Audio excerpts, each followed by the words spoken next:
사람들은 하나님의 복 주심에 대해서 깊은 관심을 가지고 살아갑니다.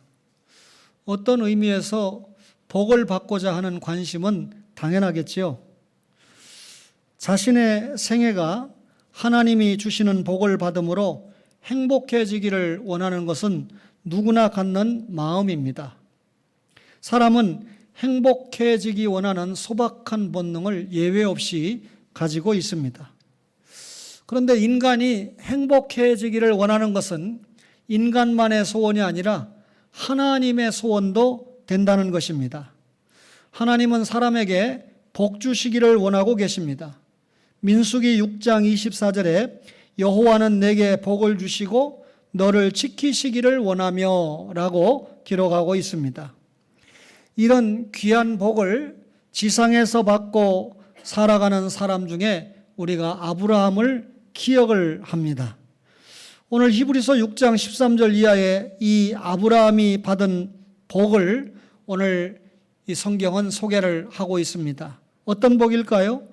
우선 아브라함의 순종의 복인데 하나님이 아브라함에게 복을 주시기로 약속하시기 전에 먼저 아브라함의 순종이 있었다는 사실을 우리가 기억을 해야 합니다. 오늘 히브리서 6장 13절 이하의 본문은 창세기 22장 16절에 아브라함이 독자 이삭을 하나님 앞에 믿음으로 드렸던 내용과 무관하지 않습니다. 창세기 22장을 배경으로 히브리서 6장에 오늘 본문 말씀이 기록됐다 그 말이죠. 보통 우리가 창세기 22장을 생각하면 아브라함이 독자 이삭을 바칠 정도로 믿음과 순종이 있었다. 또 이삭도 하나님 앞에 자기가 제물로 바쳐지는 것을 거부하지 않은 순종이 있었다. 믿음이 있었다. 이런 생각을 가지게 됩니다. 틀리지 않지만 보다 깊은 진리를 함축하고 있습니다. 오늘날 하나님께서 아브라함에게 독자 이삭을 번제로 드리라고 요구를 하십니다. 하나님이 지시하는 모리아산까지 아브라함이 3일 길을 걸어갑니다. 그 3일 동안 얼마나 마음에 고통과 번민이 있겠어요? 어떻게 얻은 아들인데 모리아산 정상에 가서 이 아들을 제물로 드려야 된다고 생각을 하니까 얼마나 고통스러웠겠습니까? 그러나 마침내 모리아산에 올라가서 아들을 여호와께 번제로 드리려고 하는 그 순간에 하나님의 사자가 아브라함에게 나타나서 그 아이에게 내 손을 대지 말라. 그에게 아무 일도 하지 말라.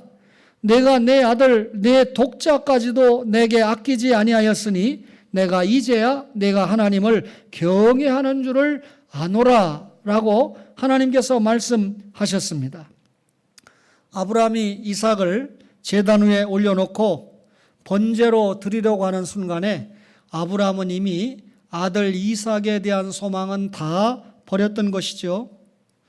일찍이 하나님께서 아브라함에게 고향과 친척과 아버지 집을 떠나라고 했는데 아브라함이 순종을 했습니다. 그래서 어디로 왔습니까? 가나안 땅으로 왔습니다. 여러분, 아브라함이 하나님의 이 명령에 순종할 때 이미 세상에 대한 미련은 다 접은 것입니다.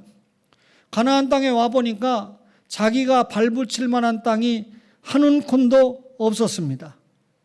비옥하고 아름다웠던 고향을 버리고 가나안에서 떠돌이 유목민으로 사는 것은 하나님께서 약속하신 천국의 기업을 바라보는 소망 때문에 고향도 친척도 아버지 집을 떠날 수 있었던 것입니다.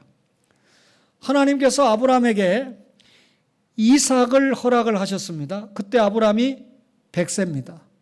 그 아내 사라가 90세입니다.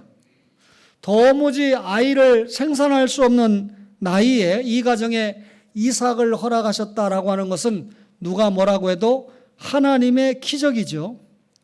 그러면 하나님께서 아브라함의 가정에 이런 기적을 왜 베푸셨을까요? 이삭을 단순한 아들이 아닌 메시아의 그림자로 주시려고 했기 때문입니다. 여러분, 100세와 90세에 이삭을 낳았다는 것이 하나님의 기적 외에는 이해할 수가 없습니다. 기적적인 출생이죠. 여러분, 예수님이 이 땅에 오시는데 여자의 후손으로 오시죠. 남자의 도움 없이 성령 잉태로 오신다는 말이죠. 왜 그랬을까요? 죄가 있는 모습으로 오시면 우리의 구세주가 될 수 없기 때문에 죄 없는 하나님이자 죽을 수 있는 인간으로 오기 위해서 그렇게 하나님이 메시아를 보내신 겁니다. 따라서 이삭이 기적적으로 출생했다는 것은 예수님께서 기적적으로 성령 잉태로 이 땅에 오신다는 것을 창세기 22장에서 알려주신 겁니다. 이때 아브라함의 나이가 100세가 넘었죠. 100세 얻은 아들 대략 이삭은 25세에서 35세 정도 됐다. 성경학자들이 그렇게 생각합니다. 그럼 이삭이 25세 정도가 됐다 이 말은 자기가 아버지가 번제로 잡아서 죽이려고 할 때 얼마든지 아버지를 물리칠 수 있는, 노인을 물리칠 수 있는 그런 힘이 있었다는 말이죠. 청년이니까요. 그런데 이 이삭의 동의와 순종이 없이는 아브라함이 이삭을 제물로 드릴 수 없었습니다. 말하자면 이삭이 제물로 드려져서 칼을 받으려고 했다는 것은 아버지의 이 믿음에 그 아들 이삭이 동의했고 믿음으로 순종했다 그 말이잖아요. 여러분, 이삭이 이처럼 아브라함에게 순종했어요. 마찬가지로 하나님의 아들이신 예수님이 골고다 언덕에 끌려갑니다. 십자가에 매달립니다. 그리고 이 옆구리에 칼과 창을 받아서 운명을 하기까지 자기가 죽는다는 사실을 알면서도 예수님이 끝까지 아버지 하나님의 뜻에 순종했습니다. 이삭의 순종은 구속사를 이루기 위한 예수님의 순종을 창세기 22장에서 미리 보여주신 것입니다. 여러분, 이 사건을 통해서 아브라함은 이미 이삭에 대해서 완전히 소망을 접었습니다. 자기 아들 이삭을 번제물로 드리려고 했을 때 이삭은 이미 그의 아들이 아니고 하나님의 아들이었던 것입니다. 말하자면 이삭은 아브라함을 위해서 필요한 아들이 아니고 하나님을 위해서 필요한 아들이었다 그 말이죠. 이것이 아브라함의 순종입니다. 하나님의 약속을 한번 살펴볼까요? 오늘 히브리서 6장 14절에 이르시되 내가 반드시 너에게 복 주고 복 주며 너를 번성하게 하고 번성하게 하리라 하셨더니 그랬습니다. 모리아산에서 결국 하나님이 누구를 약속한 겁니까? 수풀에 걸린 양 여호와 이레 메시아를 약속한 거 아닙니까? 아브라함이 이삭을 번제물로 드리려고 했던 것처럼 하나님께서는 독생성자를 희생제물로 우리를 위해서 주실 것입니다. 이삭이 순종으로 자기 자신을 아브라함에게 순종하고 맡겼던 것처럼 오실 메시아이신 예수님께서도 순종으로 자신을 하나님의 손에 맡기시고 십자가의 앞으로 달릴 것입니다. 창세기 22장 16절 이하는 아브라함에게 무슨 약속을 주신 겁니까? 앞으로 너의 후손을 통하여 메시아를 주시겠다라고 하는 약속. 아담에게 주셨던 그 약속을 구체적으로 지금 아브라함에게 그 메시아를 보내겠다고 약속하신 겁니다. 하나님께서 아브라함에게 메시아를 주시겠다고 약속한 것으로 끝나지 않았습니다. 아브라함뿐만 아니라 이삭을 이 메시아에 의한 구속의 도구로 사용하실 겁니다. 여러분, 아브라함과 이삭은 이 약속을 통해서 앞으로 우리를 통해서 누가 오신다? 메시아가 오신다. 따라서 이 메시아가 오시면 약속하신 구원이 성취되고 또다시 오시면 재림하시면 완성된다라고 하는 것을 확실하게 알고 있었습니다. 그러니까 아브라함과 이삭은 그의 자손들에게 무엇을 보여야 됩니까? 앞으로 하나님의 약속이 이루어질 거야.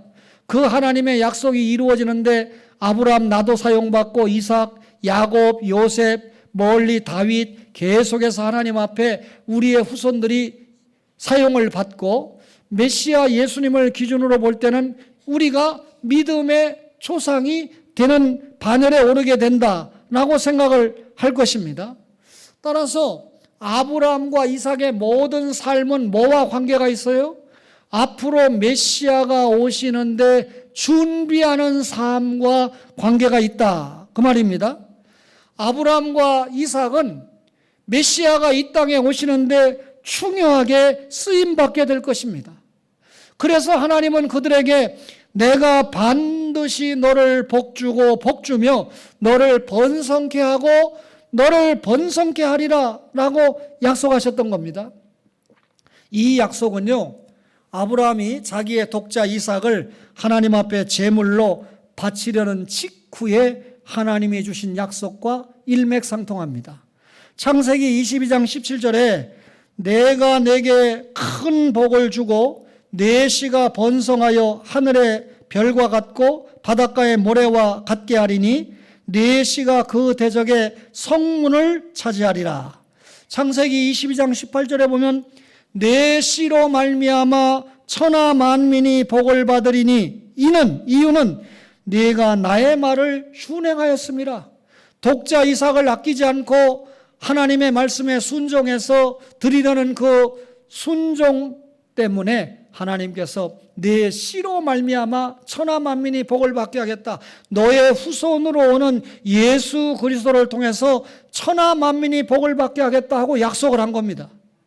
그리고 아브라함의 순종 뒤에 하나님께서 복주고 복주면데 반드시라고 하는 말씀을 붙이잖아요.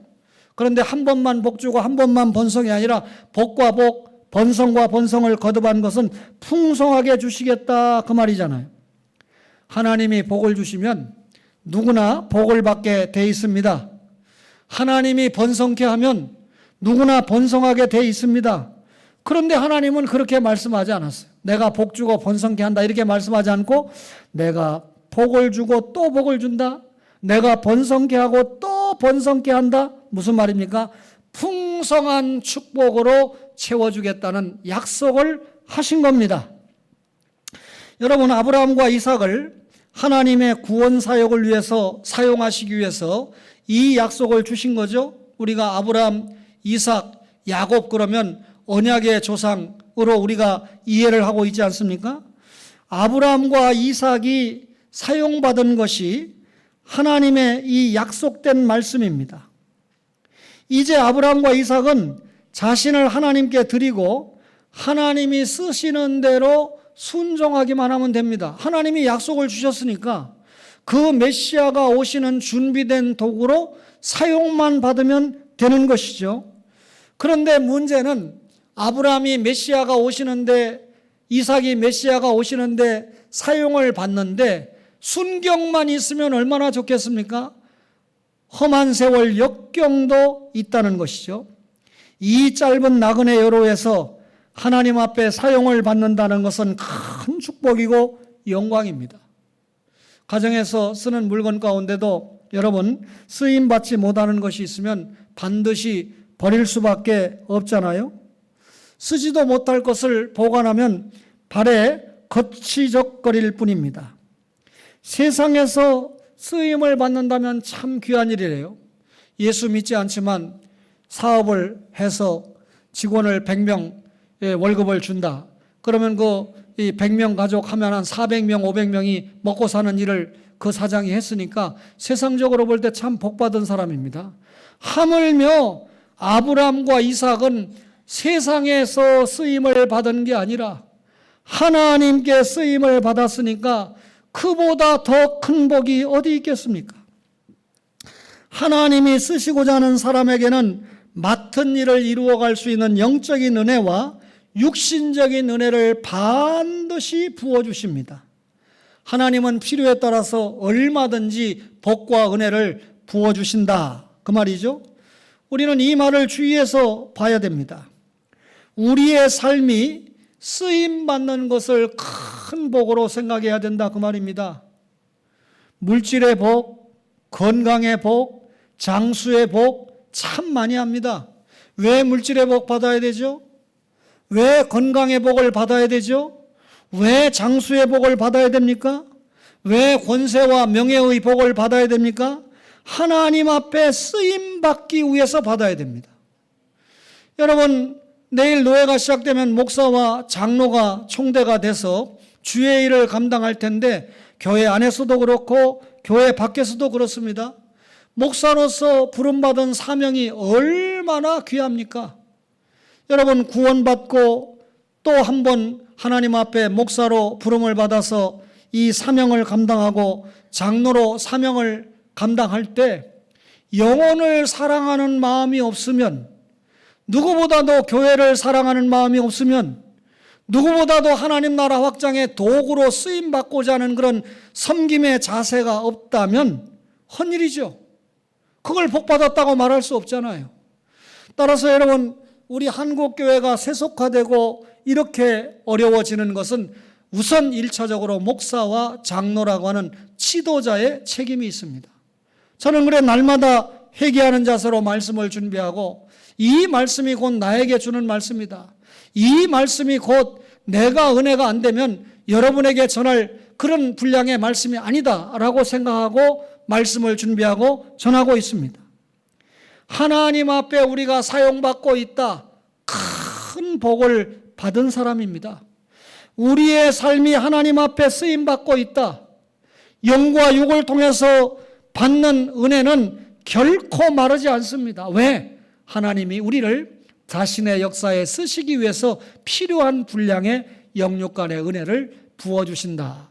확신하는 여러분과 저가 되기를 바랍니다. 이게 하나님의 약속이에요. 우리를 하나님의 나라에 쓰시기 위해서 필요한 분량의 복을 채워주시겠다. 반드시 풍성하게 채워주시겠다. 이게 약속이에요.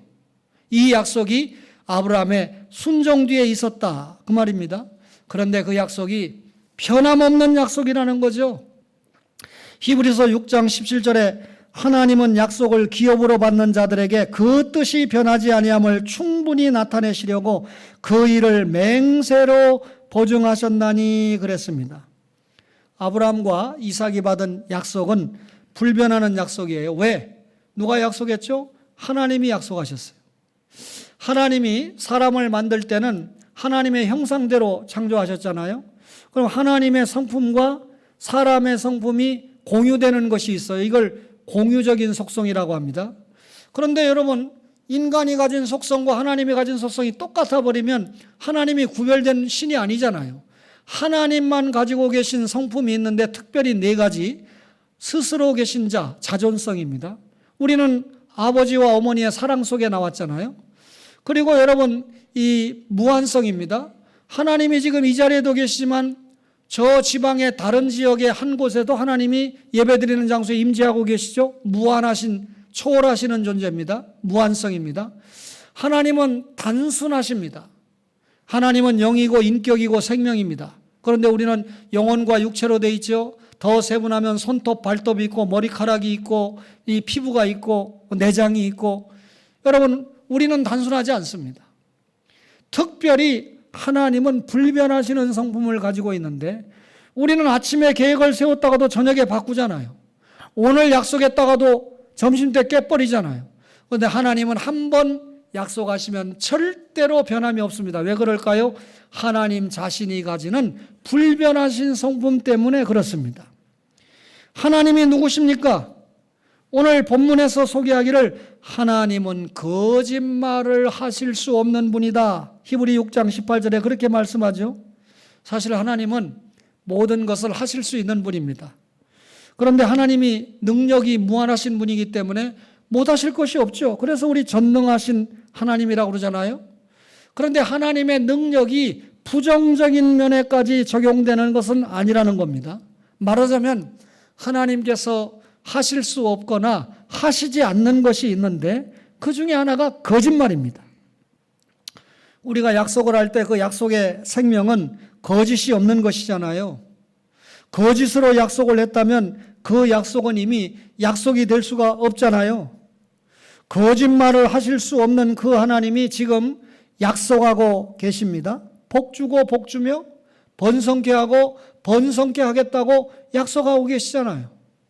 사람이 계약을 맺을 때, 다시 말하면 약속을 할 때 자기보다 인정받는 높은 사람을 가운데 세워서 계약을 합니다. 요즘 계약할 때 변호사의 개혁이 절실하죠. 미국과 이 선진국에서 보면 거의 변호사가 계약할 때 다 중재를 합니다. 그런데 우리는 뭐 이 중개사, 중개인, 세무사, 변리사, 관세사 세분화해가지고 한 사람이 할 수 있는 종목을 해서 많은 사람이 기득권을 누리도록 해놨는데 앞으로 상당히 조정될 것이다. 그렇게 생각을 합니다. 월세나 전세 계약을 할 때도 변호사가 외국에는 개입을 한다. 그 말이잖아요. 여러분, 계약을 맺는 당사자를 믿을 수 없기 때문에 적어도 변호사 정도가 계약을 할 때 보증인이 돼줘야 이 계약을 믿을 수 있다. 그 말이거든요. 하나님께서 약속을 맺으실 때 하나님보다 더 높은 자가 없기 때문에 하나님은 자기 이름을 걸고 맹세하실 수밖에 없는 것입니다. 하나님이 약속을 지키지 않는다면 하나님 자신의 명예가 완전히 땅에 떨어지게 됩니다. 따라서 자신의 이름을 걸고 하신 하나님의 약속은 그만큼 하나님보다 더 높으신 분이 없으니까 그만큼 우리가 하나님의 약속을 믿을 수밖에 없는데 하나님께서 이 약속을 하시면서 사람들은 자기보다 더 큰 자를 가리켜 맹세하나니 맹세는 그들이 다투는 모든 일의 최후 확정이니라.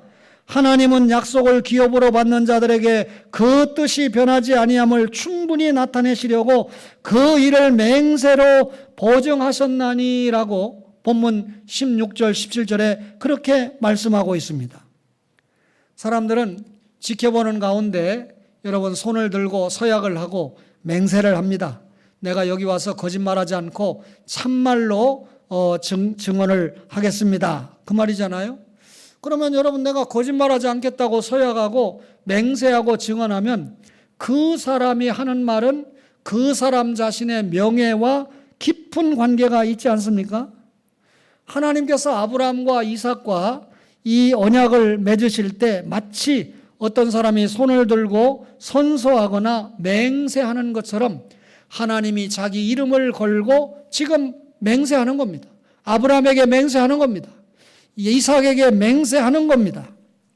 이렇게 하나님이 맹세하면서 약속하는 것은 뭡니까?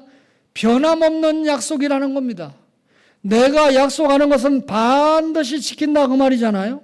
따라서 하나님이 약속하시는 이 행위에서 적어도 우리가 깨닫는 바가 있어요. 그 하나가 뭡니까? 복음이 불변이라는 겁니다.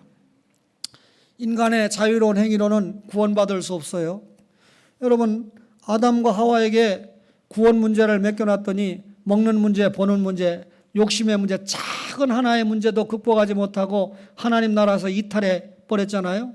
그러니까 행위 언약에서 실패한 아담의 후손인 우리가 은혜 언약이 아니면 구원받을 수 없어요. 그래서 하나님께서 독생성자 예수를 이 땅에 보내주시고 이가 십자가에 죽고 사흘 만에 부활하는 것 자체도 성령의 은혜로 믿게 해서 다시 말하면 예수 그리스도를 중보자로 믿는 믿음을 통해서 우리가 구원받고 하나님의 일꾼이 되도록 하나님이 약속을 하신 거 아닙니까? 따라서 우리가 여기에 유의할 게 뭡니까? 하나님의 약속을 그대로 받아들이고 그대로 믿고 그대로 순종하고 그러니까 아담 이후의 모든 인간들은 약속받은 메시아가 앞으로 어떻게 한다? 오신다. 그 메시아가 오시는 것을 믿고 그의 합당한 삶을 사는 것이 아담 이후의 모든 사람들입니다. 근데 이미 예수님 이 땅에 오셨습니다. 십자가에 죽으시고 사흘 만에 부활했습니다. 다시 하늘로 복귀하시면서 뭐라고 말씀해서 복음 전하라고 말씀하신 다음에 내가 다시 온다. 거처 예배하면 다시 온다. 재림한다. 그 말이잖아요. 그러면 여러분과 저도 예수님이 재림하실 그 날을 소망하면서 그의 합당한 삶 뭡니까? 복음 증거의 삶을 사는 것이 합당한 약속을 믿는 합당한 모습이고 합당한 신앙의 자세이지 않겠습니까? 만약에 하나님이 우리에게 약속하신 것을 지키지 않는다면 여러분 우리가 믿을 수 없겠지만 이미 말씀한 대로 불변하시는 하나님은 약속 지켜요. 문제는 그 약속을 믿는 우리가 문제라는 거죠. 여러분 우리가 믿어야 돼요. 그리고 순종해야 하나님이 약속하신 엄청난 효과가 일어난다는 거죠. 아브라함이 순종했을 때 감당할 수 있는 복과 번성을 주신 것처럼 여러분과 이 약속을 믿고 순종할 때 상응하는 복과 번성이 올 줄로 믿으시기를 바랍니다. 따라서 복음은 단순한 약속만이 아닙니다. 그 불변하는 예수 그리스도를 보내서 구원시킨다는 불변의 약속과 함께 이를 위해서 쓰임받는 이들에게 주시는 은혜의 약속인데, 누구든지 진정으로 복음을 위해서 쓰임받는 사람은 하나님이 최고의 은혜와 최고의 복으로 채워주시게 되어 있다, 그 말입니다. 이유는 그의 삶 자체를 복음 증거를 위해서 하나님께서 사용하시기 때문에 그렇습니다. 우리가 이를 진정으로 믿는다면 우리는 언제나 소망 중에 살아가게 됩니다. 우리가 처해 있는 환경이나 우리가 처해 있는 인간적인 조건과 관계없이 우리는 소망을 가질 수밖에 없어요. 왜? 주님이 약속했으니까. 그 소망을 가지고 살아야 되죠. 그러니까 여러분, 이 소망을 가진 우리, 구원받고 하나님의 약속에 동참한 소망을 가진 우리는 마음속에 본질적으로 뭐가 내재할 수밖에 없어요? 평안이 내재할 수밖에 없잖아요. 하나님과 계약관계에 놓여 있잖아요. 여러분, 우리가 하나님 앞에 어떤 계약을 맺었습니까? 너희가 주님의 나라 충성하면, 구원받고 충성하면 이 땅에서도 복을 받고 천국에서 영원히 약속된 상급을 우리가 확실히 믿지 않습니까? 단순히 구원받고 천국 가는 것으로 끝나는 거 아니잖아요. 이스라엘 백성이 구약에 하나님의 언약 백성이 된 것처럼 우리도 그 하나님의 언약의 말씀을 믿음으로 받아들인 언약 백성, 언약의 자녀가 되었다, 그 말입니다. 구약의 이스라엘은 신약의 교회를 예표하는 거 아닙니까?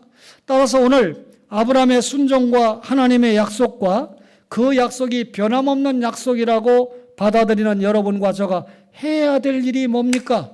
하나님 나라 확장을 위해서 쓰임받는 것이고, 쓰임받는 것 그 자체가 복이라는 거죠. 교회 와서 용서하세요, 장로가 되고 권사가 되고 안수집사가 되고 구역장이 되고 기관장이 됐다, 이런 설교를 알아들을 수 있다면 엄청난 복을 받을 기회를 받았다라고 하는 것을 알아야 되는데, 대충 설렁설렁입니까? 목사가 대충 설렁설렁입니까? 있을 수 없습니다. 두 가지 제시하겠습니다. 따라서 예수 믿는 우리가 하나님의 약속에 동참된 삶을 살기 위해서 소극적으로, 개인적으로 먹는 문제, 보는 문제, 욕심의 문제 극복해야 됩니다. 첫사람 아담이 왜 무너졌어요? 먹음직도 하고 보암직도 하고 지혜롭게 할 만큼 탐스러운 욕심 때문에 무너진 겁니다.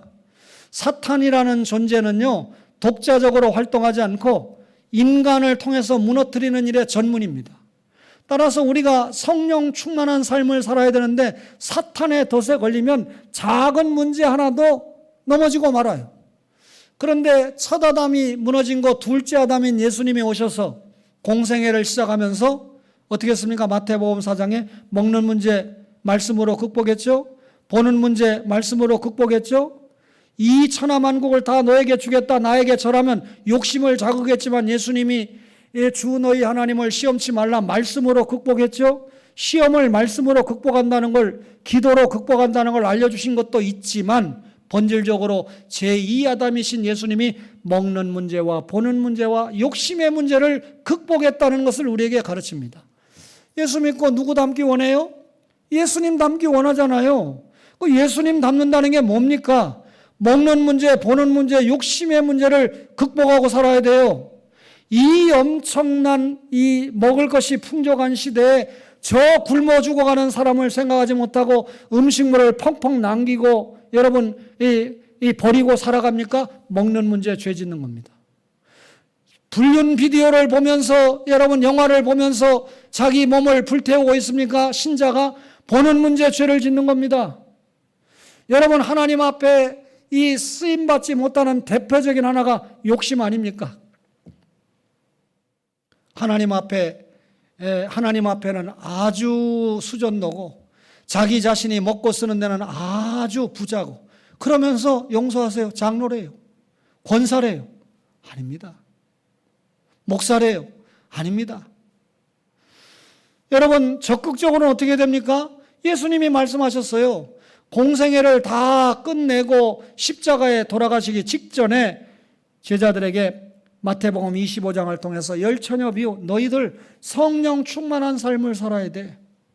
그리고 달란트 비유를 통해서 너희에게 주신 은사를 활용하면서 적극적으로 은사 활용하면서 살아야 돼. 그리고 마지막에 양과 염소의 비유를 통해서 내가 배고플 때 먹을 거 주었고 목마를 때 마실 거 주었고 내가 병들었을 때 찾아봤고 감옥에 있을 때 찾아와서 위로해 주었고 이 지극히 작은 자 하나에게 한 것이 나에게 한 것이다. 기독교 윤리를 실천하면서 살아야 된다. 하나님을 사랑하느냐? 이웃을 사랑하는 삶을 통해서 믿지 않는 영혼을 믿게 하고 예수 안 믿는 영혼을 더 잘 믿게 하고 예수 믿는 영혼은 더 잘 믿어서 하나님 나라 일꾼으로 사용받을 수 있도록 네 존재가 그렇게 사용받아야 된다 하는 게 적극적으로 성령 충만, 은사 활용, 기독교 윤리 실천입니다. 여러분 이런 삶을 살 때 하나님의 약속에 풍성한 복과 번성을 받고 하나님 나라의 사용을 받을 수 있는 것입니다. 오늘 받은 말씀을 기억하면서 여러분과 저가 하나님의 약속, 창세기 22장이 단순히 아브라함의 믿음과 순종을 얘기하는 것이 아니라 보내시기로 약속한 메시아 예수 그리스도를 주시겠다는 약속을 분명하게 하신 장이라는 사실을 깨닫고 그리고 아브라함과 이삭이 믿음의 조상으로 아브라함과 다윗의 자손 예수 그리스도의 계보라 사용받은 것처럼 여러분과 저도 이 시대에 그 예수님이 이루신 십자가와 부활의 진리를 전하는 복음 증거의 사명을 잘 감당하는데 우리의 모든 신앙과 생활을 투자하는 여러분과 저가 되기를 간절히 바랍니다.